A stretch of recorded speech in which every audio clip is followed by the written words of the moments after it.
భారతదేశంలో నిర్మితమవుతున్న అనేకమైన irrigation ప్రాజెక్టుల్లో Polavaram multipurpose project అనేది చాలా కీలకమైనది. ఇది ఒక జాతీయ ప్రాజెక్టు. అలాగే ఇది ఆంధ్రుల జీవనాడిగా కూడా పిలువబడుతుంది. ఇది కొన్ని దశాబ్దాల కళ.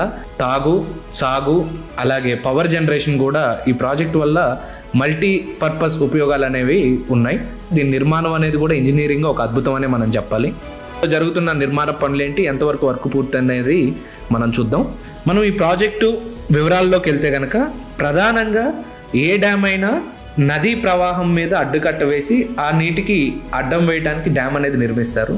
కానీ పోలవరం ప్రాజెక్టులో ప్రధానంగా దీని యొక్క ప్రత్యేకత ఏంటి అంటే నదికి రైట్ సైడ్న స్పిల్వే అనేది నిర్మించడం జరిగింది. అది ఎందుకు అంటే గోదావరి నది ప్రవాహంలో కింద ఏదైతే ఇసుక తిమ్మెలు ఉంటాయి ఆ ఇసుక తిమ్మెల్లో కాంక్రీట్ నిర్మాణం చేయడం అనేది చాలా క్లిష్టమైనది. సో గోదావరి ప్రవాహం యొక్క తాకిని తట్టుకోవటానికి రైట్ సైడ్లో 2 కొండల మధ్య ఈ స్పిల్వే అనేది నిర్మించడం జరిగింది.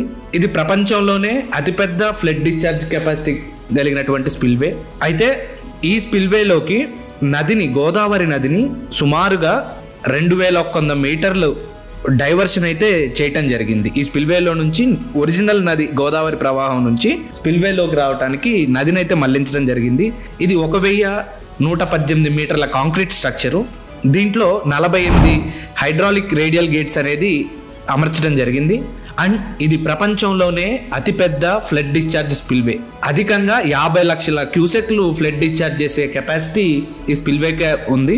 ఈ వర్క్ అయితే పూర్తయింది. కంప్లీట్గా ఈ స్ట్రక్చర్ అనేది నిర్మించడం జరిగింది.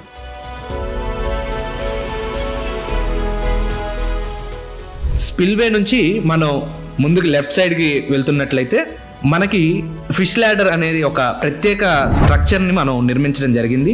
అసలు ఈ ఫిష్ ల్యాడర్ ఏంటి అంటే ఒక నిచ్చెన లాంటిది. నదీ ప్రవాహంకి ఎదురైతే చేపలు కానీ జలాచరాలు కానీ అవి నదిలోకి వెళ్ళటానికి ఈ ఫిష్ ల్యాడర్ అనేది ఒక నిచ్చెన లాగా ఉంటుంది. డీటెయిల్స్ మనం చూసుకున్నట్లయితే ఇది 252 మీటర్ల పొడవు ఉంటుంది. ఇది అయితే ఈ ఫిష్ ల్యాడర్ కన్స్ట్రక్షన్ కూడా కంప్లీట్గా పూర్తయింది.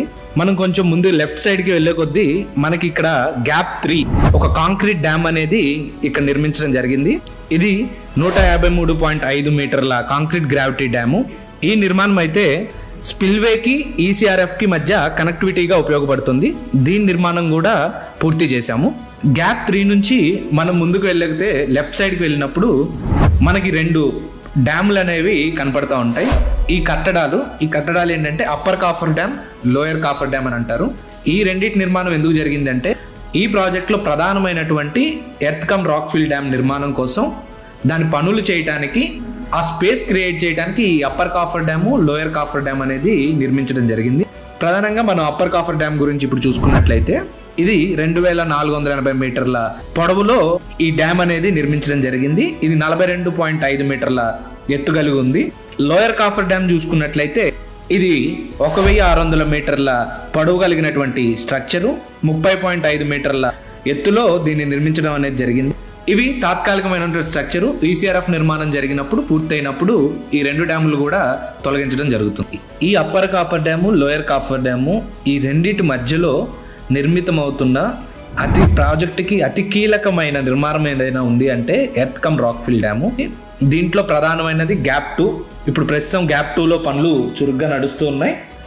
ఈ గ్యాప్ 2లో క్రిటికల్ కాంపోనెంట్ వచ్చేసి డీవాల్ అనేది మనం ఒకటి నిర్మించడం జరుగుతున్నది. దీని లెంత్ చూసుకున్నట్లయితే గ్యాప్ 2లో వచ్చేసి 1350 మీటర్ల డీవాల్ స్ట్రక్చర్ అనేది వస్తుంది. దీనిపైన ఈసీఆర్ఎఫ్ అనేది నిర్మాణం జరుగుతుంది.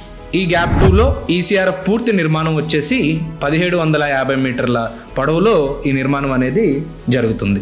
అయితే ఈ ఈసీఆర్ఎఫ్ గ్యాప్ 2 అనేది నిర్మాణం 2 కొండల మధ్య జరుగుతుంది. న్యాచురల్గా ఏర్పడినటువంటి కొండల మధ్య ఈ జీ డాష్ హిల్ అనే 2 కొండల మధ్య ఈసీఆర్ఎఫ్ గ్యాప్ 2 నిర్మాణం అనేది జరుగుతుంది. ఇలా ముందుకు మనం వెళ్ళే కొద్దీ మనకి ఈసీఆర్ఎఫ్ గ్యాప్ 1 అనేది కనిపిస్తుంది. దీంట్లో వర్క్ అనేది చాలా వేగంగా నడుస్తుంది. ఇది మొత్తంగా 564 మీటర్ల పొడవు. వర్క్ అనేది సేమ్ ఎట్లాగైతే గ్యాప్ 2లో నిర్మాణం పనులు జరుగుతున్నాయో సేమ్ వర్క్ అనేది ఇక్కడ కూడా గ్యాప్ 1లో కంటిన్యూ అవుతుంది. ఈ 564 మీటర్ల పొడవు కలిగినటువంటి ఈ కన్స్ట్రక్షన్ వర్క్ అనేది నడుస్తుంది. ఇక్కడ డీవాల్ అనేది పూర్తయింది. ఈసీఆర్ఎఫ్ పనులు చాలా చురుగ్గా వేగంగా నడుస్తున్నాయి. సేమ్ ఎలా అయితే మనం 2 కొండల మధ్య ఈసీఆర్ఎఫ్ గ్యాప్ 2 ఉందో అట్లాగే ఈసీఆర్ఎఫ్ గ్యాప్ 1 కూడా జీ డాష్ హిల్ మరియు డి హిల్ మధ్య డి హిల్ లెఫ్ట్ బ్యాంక్ మధ్యలో ఈ ఈసీఆర్ఎఫ్ గ్యాప్ 1 నిర్మాణం అనేది వేగంగా సాగుతుంది. ఇప్పుడు దాకా మనం నది మళ్లించడం నుంచి రైట్ సైడ్ నుంచి స్పిల్వే నుంచి గ్యాప్ 3 మీదుగా, గ్యాప్ 3 నుంచి ఈసీఆర్ఎఫ్ గ్యాప్ 2, గ్యాప్ 1 మధ్య జరుగుతున్న నిర్మాణాలు ఎంతవరకు పనులు సాగుతున్నాయి అనేది చూసాము.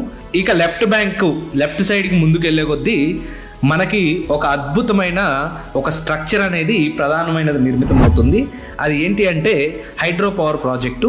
ఇది 960 మెగావాట్ల కెపాసిటీ కలిగినటువంటి పవర్ ప్రాజెక్టు. దీని పనులు కూడా చాలా వేగంగా నడుస్తూ ఉన్నాయి. గోదావరి లెఫ్ట్ సైడ్న ఇది అనేది ప్రాజెక్ట్ నిర్మితం చేస్తున్నారు ఈ పవర్ ప్రాజెక్టుని. ఇది వచ్చేసి 12 కాప్లాన్ టర్బైన్లు ఉపయోగించి మొత్తం ఒక్కొక్కటి 80 మెగావాట్ కెపాసిటీతో 960 మెగావాట్ల పవర్ కెపాసిటీ జనరేట్ చేయగలిగేటువంటి ప్రాజెక్ట్ని నిర్మాణం చేస్తున్నారు. ఇది 2369 million units annually clean energy అనేది జనరేట్ చేస్తూ ఉంది. ఇది కూడా ప్రాజెక్టులో ఒక ప్రధానమైనటువంటి ముఖ్యమైనటువంటి నిర్మాణం. ఈ ప్రాజెక్టు చాలా కాంప్లికేటెడ్ అని మనం అనుకున్నట్లుగానే దీంట్లో అనేక మంది కృషి అనేది ఉంది. ఇంజనీర్స్, డిజైనర్స్, అలాగే మిషనరీ, ప్రతిదీ ఈ ప్రాజెక్ట్లో కాంప్లికేటెడే. కానీ వర్క్ మాత్రం మెగా ఇంజనీరింగ్ చాలా వేగంగా ఈ ప్రాజెక్ట్ పనులు పూర్తి చేసి